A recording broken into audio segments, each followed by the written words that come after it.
Start strong, finish strong. Wolf is always scratching. Let's roll.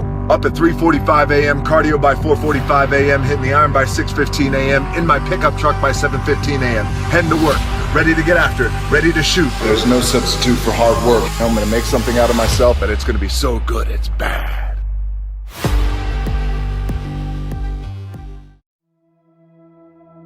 Instead of telling you what I think you should be doing, or how you could be better, or I thought, well, let me just speak from the heart, speak from my gut, and really not have anything prepared, but just tell you what's worked for me. And maybe some of the stuff that's worked for me might work for you now, currently, presently, as you guys have your goals and ambitions, but then further on down the line, as you guys continue to live your life. This idea and this notion that you could be anything you want, you can accomplish anything you want, right? We hear that. You've heard that from the time you were little boys. You hear that now. You're already incredibly accomplished. You guys know that. The thing that has worked for me is to remember the hard times. So, and I'm sure you guys all have your processes. And again, I'm going to tell you what's worked for me. So before a big movie comes out, before, back in the days when I was wrestling with WWE, a WrestleMania match, anything big that would happen, I would always take a moment and I'd just remind myself, all right, I was evicted when I was 14. We were kicked off the island. We couldn't live in Hawaii. Had no place to live.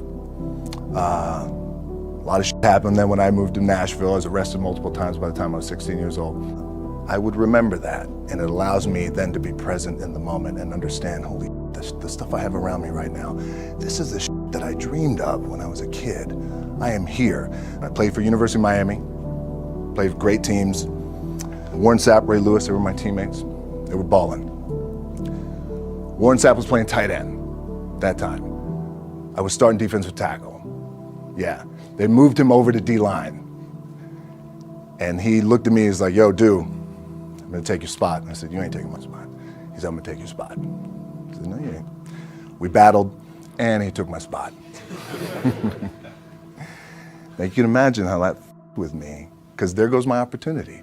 He went in, switched to defensive tackle, lit the world on fire. Well, what that did, it crushed me, it crushed my dreams. I had a piss poor senior year, zero production, no NFL, no combine invite, nothing. Finally went to the CFL. Calgary Stampeders, making $250 a week Canadian.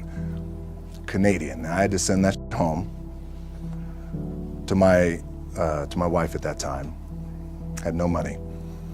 So I remember that. When I got cut from Canada, my dad in his pickup truck came down 4 o'clock in the morning, picked me up in Miami from Tampa. We lived in a little apartment in Tampa. He drove down in his little pickup truck to Miami to get me when I was cut from the CFL.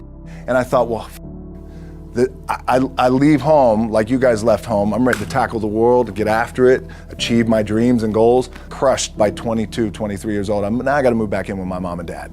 I played on great teams though. Wait a second, this is not supposed to be my future.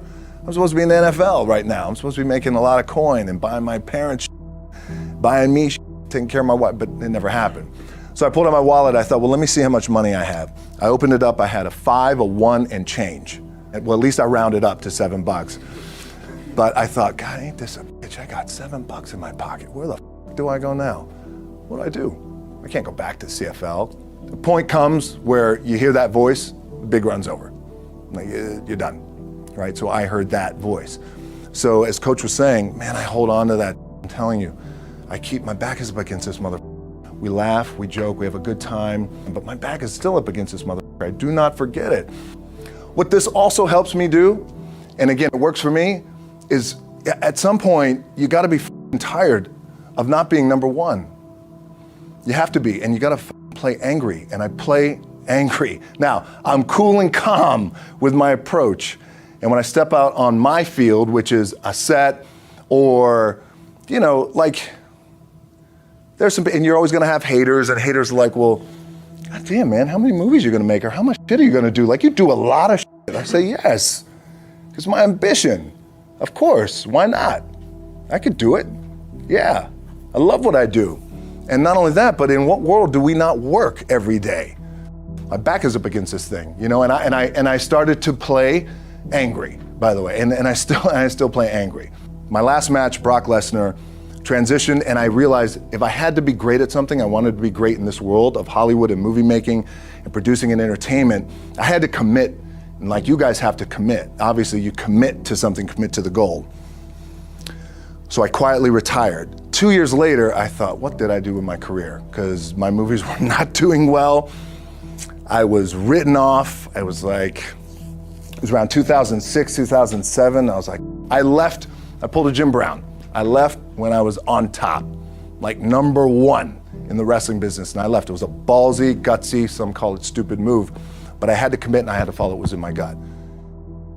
What helps me is to keep the hard times in the front of my mind, because it allows me to go into these big moments that I've worked my ass off, and you guys have worked your ass off. It allows me to go into these big moments with a different perspective. What it also does for me, and again, this is what works for me. Like, my back is up against this mother. Every day, it's against this wall. But it's up against this mother, because it's what I believe in. And when my back is against this mother, then there's nowhere to go but that way.